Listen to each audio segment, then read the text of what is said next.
Not even changing your mindset requires effort, because all it is changing what you're consistently aware of. I feel like when you first learn about manifesting and changing your mindset, the terms can make it seem like you're putting in work, working on self-concept, mindset work, things like that. And on top of that, the techniques that people push you to do, not really push you because you can't be forced to do anything, but the techniques that people persuade you to do, because they'll say, oh, if you stick to this technique, then it'll work, which is true. But I feel like before going into any of that stuff, you should have the base knowledge of changing your mindset is just changing what you're consistently aware of. And with that base knowledge, you can apply that to any piece of content you're going into, anything that you're reading, that you're listening to, that you're watching. Another reason why I think people think that it's work is because even when they hear, oh, you have to start being self aware, which is true. When you want to change but you're consistently aware of, you have to be self aware of what you're consistently aware of right now. And I feel like even when people hear that, they link it to, oh, that's still work. But it's not, because you're not attacking like every limiting belief or undesirable story at one time. You have to learn how to be present. When you're being present and you're looking at what your mind is currently going to, whether that's worrying about the future or bringing your past into the present moment, as if people can't change, things can't change, situations can't change. Situations are changing all the time. People are changing all the time. You're just in the awareness of they haven't changed. You're the one still persisting in that story. So, yes, in the beginning of your journey of being self aware and placing your awareness where you want to, you're going to have to be self aware and consistent, because you have to start practicing something. You have not been practicing redirecting your awareness, you have not been practicing being self aware. So you're going to have to practice that at first and discipline, kind of like be consistent with that, discipline yourself to be consistent with that. But once you start practicing, it will just become so effortless, because your mind can only be aware of so many things at once. So once you learn how to start putting your awareness on things that are favorable, then that's all you're going to be seeing. That's all you'll have room to see. And also, it's important to see where your mind is consistently going to in the beginning, so that that will tell you basically what limiting stores you have, what limits you have imposed upon yourself. You don't have to, it's not like you're immediately going to like know it all, but through these present moments, you can take the information of where your mind is consistently going in the present moment, and you can evaluate that to say, hey, I think this is due to a limit that I have self imposed upon myself. Hey, this is due to a undesirable story that I am persisting in, that I might not have realized I'm persisting in. And for me personally, I'm going to make a video about this, a separate one. Stay tuned for it. But for me, I've figured out that it's like holding grudges. Because if you want something to change, then you have to change your expectation of that thing or that person. We're not going into that today, or at least in this video. So, self concept is important though.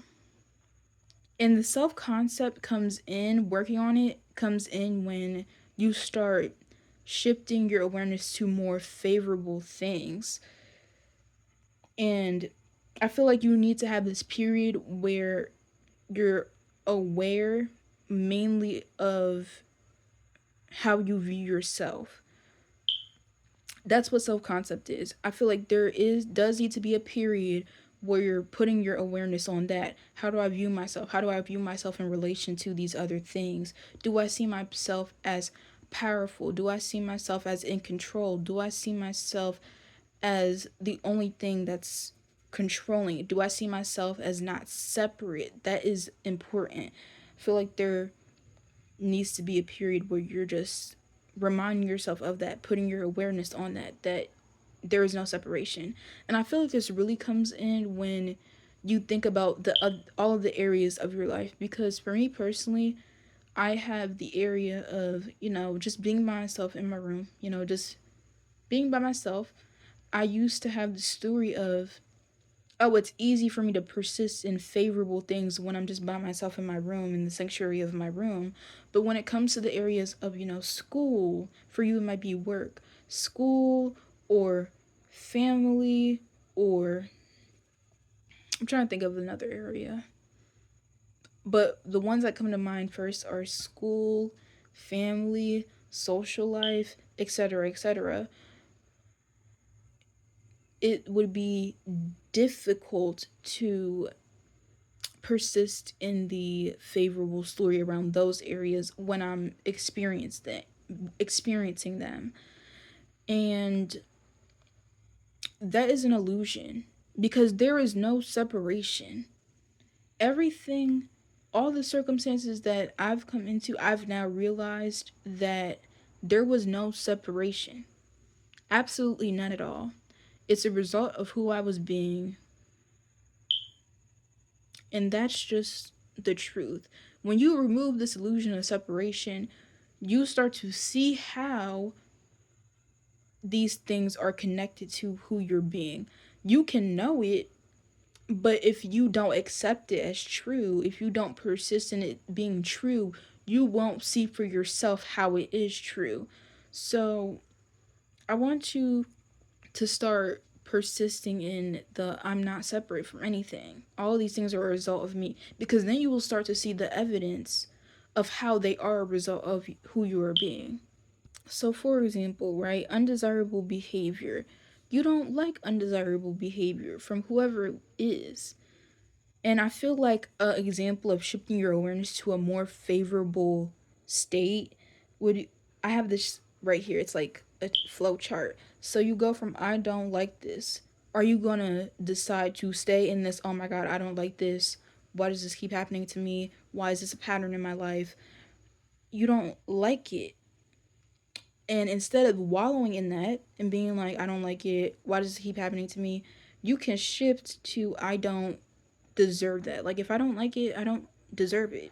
You can shift to that state. And then you can shift to the state where that has nothing to do with your identity. This experience does not define me, basically, is what this point is. And if you want it to change, this is where self concept comes in. You have to know that you are leading with your identity. You are leading with your identity. But you have to know that. And once you start knowing that and being in that awareness of, yeah, I am leading with my identity, you will see evidence of it. But I feel like you have to first accept these things as true, that you are not separate, that you are leading with your identity. Your physical reality is playing a game of follow the leader, and you are the leader. And once you start accepting it, you will see how it is true. I feel like that's naturally how that works. And if you know that you are in control and you're leading with your identity, then those undesirable things absolutely have to change if you change your identity around that situation. And that's another thing too that I've finally that's kind of finally dawned on me. Life is a game. When people say that, they're not joking. Like, the talk isn't cheap, and it is what it is. In my Tokyo Tony voice, life is a game of identity selection. That's what the game is. And yeah, like, you just have to start being aware of that to experience it. But yeah, I just started to feel this video. I just woke up, so I'm still tired, but I have these notes. This is the notebook that I take my notes in. for videos sometimes. Um, but despite me being a little tired, I hope this video helped, because the building, like, because I feel like it's important to know those building blocks of paying attention to your awareness. But I feel like you won't get it until you start experiencing it, until you start putting these things into practice. I feel like that's when it's going to click for your whoever's watching this, because if you experience it, then that's when you're really like, yeah, this is true. So it's all about practice. And yeah, hope this helped.